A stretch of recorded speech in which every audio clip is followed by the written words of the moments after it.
ظالم تھا.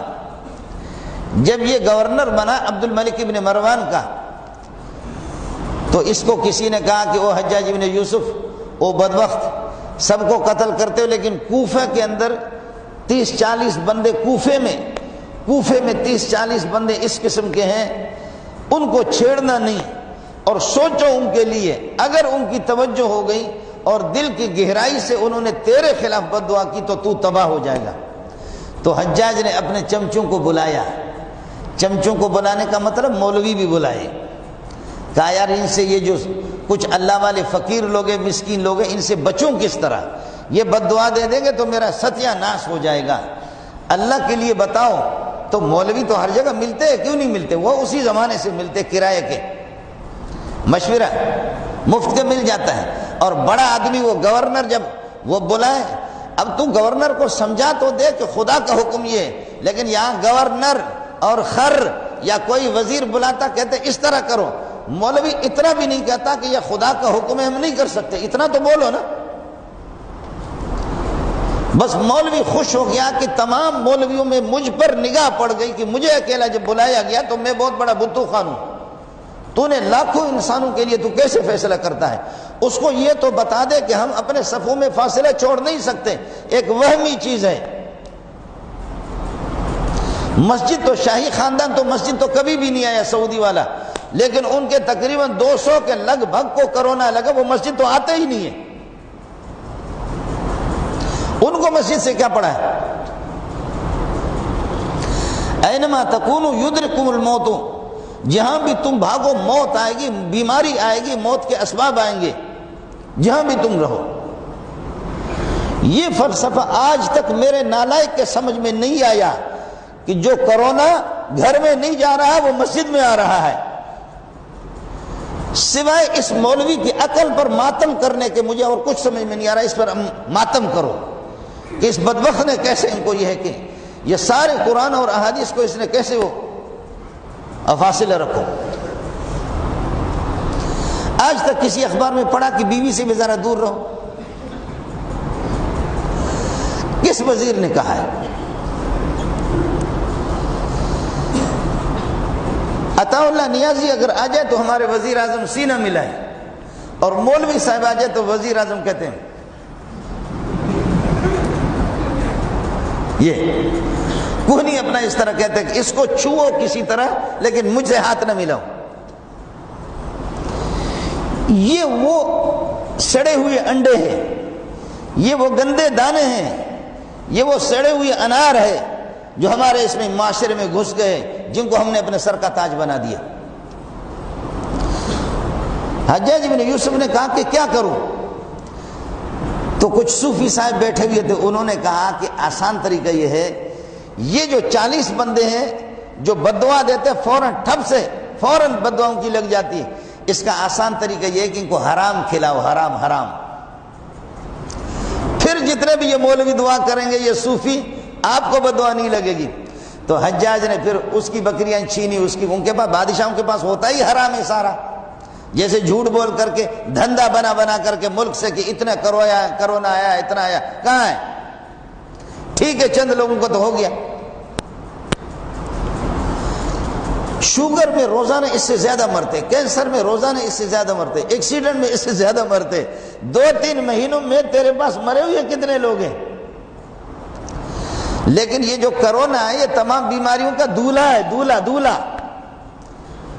یہ کینسر کو بھی یہ مقام اور یہ پروٹوکول نہیں ملا، یہ شوگر کو بھی یہ پروٹوکول نہیں ملا، یہ عزت جو ہے نا یہ کسی اور بیماری کو نہیں ملی. کرونا زندہ باد. تو حجاج کو کہا کہ حرام کھلاؤ، تو حجاج نے واہ واہ، اس نے دعوت کا اہتمام کیا. دعوت کا اہتمام کر کے اس میں بکری ذبح کیے اور سجی بنایا، بلوچی سجی، اور اللہ آپ کا بھلا کرے شنواری سجی، فلانے سجی بنا کر کے تختوں پہ رکھ دیا. اور بزرگوں کے بارے میں پتہ کیا کہ اللہ والے جن کی بددعا لگتی ہے وہ کہاں ہے، معلوم کیا فلاں جگہ پہ. کہا کہ خادم چاہ رہا ہے کہ تمہاری زیارت ہو، خادم چاہ رہا ہے کہ آپ قدم بوسی فرمائیں، میرے ہاں آ جائے. مجھے خوشی ہوگی، میری سعادت ہوگی، میرے والدین کی نیک بختی ہوگی کہ تمہارے جیسے علامہ، تمہارے جیسے مفتی، تمہارے جیسے عارف باللہ، پیر طریقت، رہبر شریعت بدبخت جیسے تم لوگ آ جاؤ گے تو پھر آپ کو۔ اور بادشاہوں کے پاس آدمی جب جاتا ملا اس طرح ذلیل ہوتا ہے۔ وہ انہوں نے کہا واہ، گورنر عبد الملک ابن مروان کے گورنر ہمیں دعوت کر رہا۔ صوفی صاحب دوڑا دوڑا دوڑا، 40 بندے اس سے زیادہ، انہوں نے سجی مجی کھلایا۔ وہ بکریاں اس کی اپنی بھی نہیں تھی، وہ خرید کی بھی نہیں تھی، وہ دوسروں سے چھین چھین کر کے سارا حرام تھا، ان کو کھلایا۔ جب صوفیوں نے، جب مولوی سجی کھائے اور جب صوفی صاحب، تبلیغی صاحب جب سجی کھائے، اس کو اور کیا چاہیے؟ اور اس کو جب گورنر بلائے، وہ بھی حجاج ابن یوسف، تو اس کو اور چاہیے کیا؟ واہ واہ، دبا کر کے گیٹ پہ کھڑا ہو گیا، سب سے ہاتھ ملایا، مصافحہ کیا، اندر بھیجا، تشریف لائیں، تشریف لے جائیں۔ آپ کی شان کے مطابق دعوت تو نہیں ہوئی ہے، لیکن یہ کہ جو ہم غریبوں سے بن پایا وہ کر لیا، جاؤ۔ سب نے آ کر کے کھا لیا، کھا کر کے اس کے بعد جب واپس گیٹ پہ کھڑا ہو گیا، ہاتھ اس سے ملا رہے، اب واپس جا رہے ہیں۔ جب سب کو رخصت کیا تو اس کے بعد پھر ناچنے لگے، کہنے لگے کھٹیا کھیر سا ہو جمالو، کھٹیا کھیر سا ہو جمالو، ہو جمالو۔ لوگوں نے کہا حجاج خیر تو ہے، کہنے لگے بس ان سے خطرہ تھا، ان سے خطرہ تھا، ان سے خطرہ تھا، اور ان الو کے پٹوں کو ایسا حرام کھلایا میں نے کہ اب جو چاہوں گا میں، جو میں چاہوں گا وہی ہوگا، ملا کا کام نہیں ہوگا۔ ان کے جو بڑے بڑے مولوی تھے، بڑے بڑے صوفی تھے، ان کے جہنم میں نے پہنچایا، حرام پہنچایا۔ حرام خور جتنا بھی بد دعا کرے یا دعا کرے، اس کی دعا نہیں لگے گی۔ میرے نبی نے فرمایا ماکلہ حرام وملبسہ حرام فانا یستجاب لہ، جس کا کھانا پینا حرام ہو، وہ کچھ بھی کرے، گریہ وزاری کرے، اس کی دعا قبول نہیں ہوگی۔ ساتھ اہتمام کرے رمضان میں، کسی کو افطار کرائیں تو حرام مال سے، اور خود افطار کرے، سحری کا کھانا تناول فرمائے، حرام نہیں، حلال، حلال سے اس کا اہتمام کرے۔ حرام کسی کو یہ ہے کہ نہ کھلائے۔ بس انہوں نے کہا کہ یہ ہو گیا۔ آخر حجاج گاجر مولی کی طرح ان کو ذبح کرتے رہے، لیکن کسی صوفی کے بد دعا نہیں لگی۔ ایک جو دعوت پہ نہیں گیا تھا، سب کو سبحان اللہ، جو ایک دعوت پہ نہیں گیا تھا، ایک دعوت پہ نہیں گیا تھا، پتہ چل گیا کہ یہ ان کی دعوت پہ نہیں آیا، یہ اس کو مانتا بھی نہیں ہے۔ وہ میں آپ کو نام بتاتا ہوں، ہمارے یہاں جب ان کا نام آتا ہے نا، ہم کتابیں پڑھتے ہیں، پڑھاتے ہیں۔ سعید بن جبیر کا جب نام آتا ہے، تابعی تھے، اور تابعی وہ ہوتا ہے کہ جنہوں نے نبی کے شاگردوں سے پڑھا ہو، نبی کے ساتھیوں کو دیکھا ہو، جنہوں نے ابو بکر، عمر، عثمان، 1.25 لاکھ صحابہ کو جس نے دیکھا، اس کو تابعی کہتے۔ تابعی تھے حضرت سعید بن جبیر، اور اتنے بڑے عالم تھے۔ امام احمد بن حنبل کہتے ہیں اللہ حجاج بن یوسف کے ہاتھ شل کر دے، اللہ حجاج بن یوسف کو تباہ کر دے، ہے خدا اس کو غارت کرے۔ اس ظالم نے، بدبخت نے اس ٹائم پہ سعید بن جبیر ہم سے چھینا، جس موقع پر آسمان کو بھی سعید بن جبیر کی ضرورت تھی، زمین کو بھی ضرورت تھی، ایسے اتنے بڑے عالم کو ہم سے چھینا۔ سعید بن جبیر کو پیغام پہنچا کہ تو بچے گا نہیں، تو ایسے ظالموں کے خلاف بولتا ہے، تو بچے گا نہیں۔